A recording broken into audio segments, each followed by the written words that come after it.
Hey everyone, welcome back to the channel. I'm Zach with 4.0 Solutions. In this video, we're going to be talking about a couple different ways that you can monetize, capitalize, or achieve a return on investment. I know a lot of CEOs and CFOs are going to really like that word. This is what this video is all about. We're going to talk about the two different categories of way to increase ROI with Industry 4.0 and show some examples of each one of those. And we're going to talk about 4 different case studies that I have on the board here of companies actually doing that, right? So if you guys missed last week we talked about 4 different ways the individual, the professional, like someone like you, could make money yourself as an Industry 4.0 professional. And this one's all about how a manufacturer or a service provider, we have one case study that's actually like a technology company. But in any case, we're going to talk about 4 different case studies actually making money, achieving a return on investment using Industry 4.0 and IIoT principles. With that said, make sure to subscribe to this channel as we talk about all things IIoT, Industry 4.0, and digital transformation. So if that sounds interesting to you, make sure to get subscribed. Let's get started.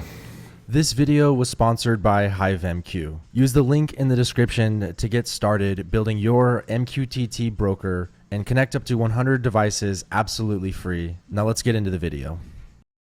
So how to monetize Industry 4.0 as a manufacturer. On the board here, we have 4 different case studies we're going to talk about. We have Daimler, they're an automotive manufacturer in Germany. We have Beat, I think they're in South America, but they are a ride hail, like a ride share company, like an Uber, right? But for their local market, their name's Beat. They used IIoT to save a bunch of money. We're going to talk about that. And obviously Tesla and Amazon. Actually, I have another example of a company that's like Tesla. They have a case study, so I'm also going to share that. It really relates to Tesla and their energy business, creating an ecosystem, digital ecosystem. Last but not least, Amazon. Amazon basically does every single possible method of monetizing IIoT and digital transformation. They're ranked just behind Tesla on the Industry 4.0 maturity scale. So anyways, let's get into it. It's important to note, there's really only 2 ways to achieve an ROI through IIoT. There's many different use cases, many different words that you can use to describe it, but essentially it all boils down to 1 of 2 categories.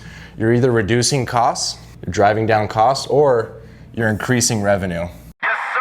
Let's talk about decreasing costs first. So here's some of the ways that you could decrease costs using IoT, using digital transformation, right? You can reduce labor costs. You have someone on a machine, this labor cost might be operational labor costs. This might be your operations analysis, right? You're probably spending half your time as an operation analysis just getting disparate data together to perform your job. It's like most data scientists, more than half the job is actually preparing the data, cleaning the data, getting it ready to do analysis on. Using IoT, you're gonna simplify that. You're going to get a unified namespace. All of it's going to already be together and contextualized. So you're going to reduce labor costs in many, many different categories. Another way you're going to save money or reduce costs is reduce integration costs. The Industry 3.0 method of integration is still prevalent. Like a lot of integrators out there, that's what they're still doing. They're still manually connecting objects on their SCADA or objects in their MES discretely to tags in a PLC. There's technologies out there like MQTT that allow you to do self-discovery.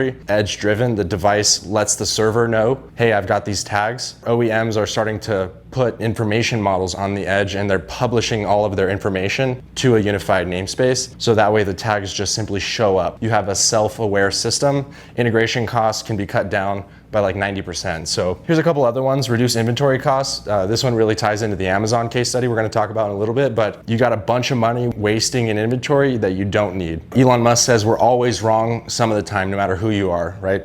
Our goal is to be less wrong. Your inventory calculations are wrong, right? So you can decrease your inventory costs by using IoT to make decisions, right? From real-time data coming from your customers, real-time data coming from location of your inventory. People are losing inventory. Like, what are you guys doing? Reduce waste, right? So this one's pretty self-explanatory. You have a line, you're creating waste, and you don't know why. This plays into OEE. Also another one, reduce downtime. That's gonna decrease your costs, right? Looking at real-time data coming from your edge to calculate why am I going down? Why am I creating waste and solving those problems? Another option is reduce CapEx. That's decreasing your cost. If you don't know what your capacity is, you might think, hey, I need to build another plant, or hey, I need to purchase another line, when you can get more out of the line that you're currently using so you can decrease your capital expenditure costs. Even a lot of new software are being offered as a software as a service, right? So you can turn what used to be spending, $100,000, $200,000 on a legacy SCADA system that was legacy the moment you put it in, you can turn that into a more of a software as a service model, like leveraging an AWS or leveraging other SaaS-based subscription software models. So reducing costs is one of the most important ways to monetize our IoT. Let's talk about increasing revenue. That's the other way to make money. Really, this decreasing costs, you have a limit, right? You can only decrease it to zero, right? You can only reduce something by up to 100%. Same thing like when you're shorting a stock, your profit is limited to only if it goes to zero. In theory, if you short a stock and it goes to the moon, your loss is potentially unlimited, right? So that's particularly risky, but increasing revenue, here's how you can do that, right? You can increase quality. Increase quality, this really leads into increased value. People will pay more for a more quality product. Increase throughput, that sort of relates to OEE, but at the end of the day, if you can increase throughput, that's going to increase revenue. So at the same time you're decreasing your costs, you can also increase your revenue. Increased demand, this plays into increased value, increased quality, increased throughput. Company that has a lower lead time, I'm going to want to purchase it from there more, right? Amazon has a 2-day shipping. I'm more likely to buy a product from Amazon versus jet.com if it takes a week to get to me from Walmart's jet.com. So there's going to be an increased demand, which is going to translate to increased revenue. Decreased lead time, we just talked about that. Decreased churn, this one really kind of plays into software as a service business models, which is really a new business model, right? You can increase revenue as a manufacturer or as a service provider through a new business model that is powered through IIoT. We're going to talk about an example of that in a minute, but these are basically the two ways that you can make money using Industry 4.0 as a manufacturer: decreasing your costs, increasing your revenue. Let's move on to the first case study. All right, so Daimler, they're an automotive manufacturer in Germany, specifically Stuttgart, Germany. Their application was for their vehicle diagnostic system, or VDS. The key challenges were Daimler VDS is a critical part of their manufacturing process and cannot go down. They require reliable messaging for their factory to cloud connectivity, and also they talked about being able to move this vehicle diagnostic system around the plant. Sometimes it loses connection, and MQTT specifically was able to handle that gracefully with their quality of service. So the results were they rolled this out to 24 factories around the world, and they have 10,000 testing devices connected, generating 470 million messages per month. This vehicle diagnostic system, there's like over 400 different modules on a car. They use this VDS system to test each one of those, including all the way down to provisioning a key fob for the car. So this is a case study that's available on HiveMQ's website. I'll put a link down below. But as you can see, in this particular example, if a VDS went down, it has the potential to take the entire manufacturing line down. If they can't check their vehicle diagnostic system, then they can't keep producing cars, because then they're going to create a backlog. So this is all about decreasing cost, increasing uptime.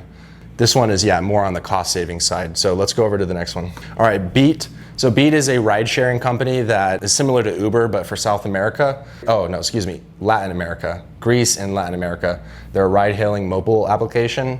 Their key challenges were increase in support tickets due to lost messages, and they had some network latency and network reliability issues. Leveraging IIoT, what they were able to do was they were able to reduce support tickets from drivers by 66%, and they were also able to reduce the lost number of messages by up to 51%. I think they were using like an HTTP stack before. So Beat searched for a perfect MQTT platform that supports all MQTT versions, and they ended at HiveMQ. And now Beat uses HiveMQ platform hosted on Kubernetes, which is running on AWS EC2 instances. As of today, the HiveMQ platform supports over 19,000 concurrent connections, thus enabling real-time connectivity of over 700,000 drivers and 23 million passengers registered on the Beat app. So what they were able to do is increase revenue, right? Better quality of service for their drivers, as well as their customers, right? The people demanding the rides. And they're also able to decrease costs. Imagine the amount of human capital that went into support tickets from drivers, and as well as increased revenue. Messages lost reduced by up to 51%. That could have been a message that I downloaded the Beat app, I requested a ride. If they didn't get that message, I might just download another app. I may get a poor quality experience, so that's gonna be a loss of revenue. So This is huge, right? There's also function that they could reduce costs through bandwidth, right? MQTT is more of a lightweight protocol, so they could reduce their server costs by decreasing their bandwidth. That's another option as well. So here they lowered cluster utilization, giving headroom to add more features. So they are potentially able to increase revenue through that and increase session duration by 400%, increasing the quality of service. So again, this one, Beat's not really a manufacturer, but I think it's important because MQTT provided a critical infrastructure to run their entire organization, which you can easily see how that would translate to a manufacturer. All right, so Tesla. We always talk about Tesla on this channel. Let me make it really simple. Where are they using IIoT and Industry 4.0 to achieve an ROI, to achieve the crazy valuation that they have? One, it powers their energy ecosystem. There's actually a case study I'm going to show next that goes deeper into that. Some of the Tesla stuff is sort of not publicly available, but there's actually a virtual battery company that I'm going to show in the next slide that shows how Tesla would do the same thing for their energy ecosystem. For remote asset data collection, this would also kind of be similar to oil and gas. Think of oil and gas sites that have like many wells out there in the field that are being collected data over cellular or satellite. Same thing, Tesla has millions of cars that it's trying to collect the data, ideally in real time at high frequency. Again, not possible over a heavyweight protocol like OPC UA. In the Daimler case study we just talked about, actually, MQTT and HiveMQ also had the advantages that it was a simple protocol with minimal overhead, so it was fast, efficient, and an easy way to share information between the factory floor and the enterprise IT systems. Daimler considered AMQP and OPC UA, but found that these were too complicated and heavyweight for their requirements. In addition, unlike HTTP, MQTT allows for broadcast messages, which is useful when the VDS needed to communicate with all of the devices. So the same thing applies to Tesla and their vehicles. You got millions of vehicles. You can't use a heavyweight protocol like OPC UA. They wanted something simple, lightweight, and scalable. So for remote asset data collection, that's one way that you can create value. How do you achieve that ROI? Taking that data, turning it into information, and creating new products and services like their self-driving vehicle. Firmware updates. There's actually another case study on HiveMQ's website about a vehicle traffic management system. And typically the way that they would go update these would send a technician out. You'd see him on the corner there of a street, opening up the service cabinet, plugging in with a laptop, and doing some firmware updates. They wanted the ability to be able to monitor that in real time and provide remote firmware updates, similar to Tesla, how they do remote firmware updates, increasing quality of service, increasing demand, decreasing downtime, decreasing labor costs. So that's another way you can monetize IIoT. We talked about machine learning and AI training. So it's what you do with this remote asset data collection. You feed it right into your machine learning and AI algorithms and creating new products and services. An example with Tesla is they're using that information collected to create a new product, insurance, right? And their margins on their insurance product is beating that of all other insurance companies because they have real-time data coming from the edge. Other insurance providers provide an app, but that's not giving you critical information and not in any way, shape, or form as detailed or as accurate as Tesla's information. Definitely being able to provide new products and services is a major way that you're going to, as a manufacturer, leverage IIoT and Industry 4.0. It may not be super apparent what you're going to do with that information at first, but these new business models will spring up, right? You'll have a ton of employees that are coming up with new ideas once you start empowering them with data and information to make decisions. These new business models will come to light. You just have to trust that this is a transformation that you need to take journey on. Too many people have been so resistant, even in 2021, we're almost in 2022, and people are still saying, yeah, I don't know if this is worth it or not. It's definitely worth it. Tesla's a great example. Let's dive a little bit deeper into the energy ecosystem example. Fortum Spring, that's another case study that HiveMQ did. I'll link that below. They're in Finland, and they wanted to create a Spring virtual battery, a virtual power plant. Their key challenges was being able to deliver reliable IoT cloud-to-device connectivity for gateway devices and to bring intelligence and to electric loads, production, and storage. This is not possible without being able to leverage an IIoT ecosystem. This is a totally new application, a new startup company leveraging Industry 4.0 to create a new product and service. There'd be no way that they could send people out to check these meters or to check each battery, right? It just wouldn't be possible to do in real time. So they needed to create that IoT cloud-to-device connectivity.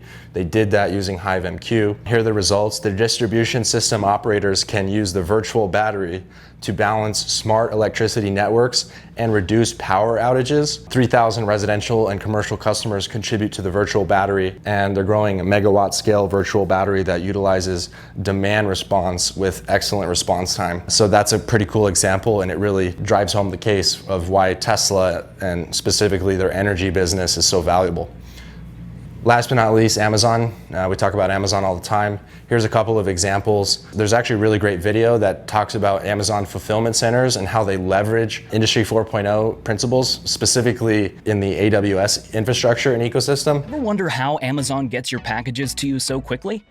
It's done with a symphony of machine learning, automation, and our amazing associates.